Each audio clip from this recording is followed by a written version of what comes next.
Le rebond se confirme ce midi à la Bourse de Paris grâce au sursaut des valeurs financières et technologiques.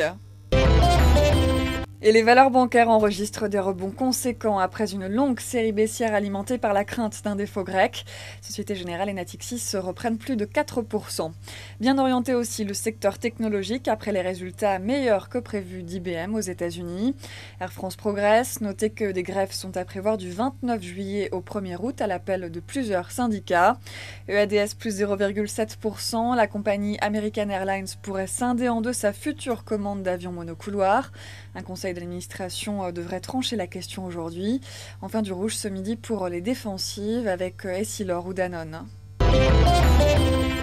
Hermès cède du terrain à la mi-séance après la publication de revenus solides, mais il faut dire que le titre a encore progressé de plus de 15% depuis un mois.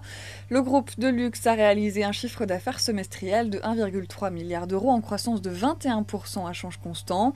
Le consensus est donc une fois encore dépassé avec des ventes qui ont été particulièrement solides aux États-Unis et au Japon. Du coup, l'objectif de progression annuelle du chiffre d'affaires consolidé à taux de change constant pourrait être compris entre 12 et 14%, contre 8 à 10% envisagés jusqu'ici. Hermès indique que la marge opérationnelle courante devrait être proche du niveau historique atteint en 2010. Voilà, c'est la fin de ce flash. Prochain rendez-vous à 18h pour la clôture.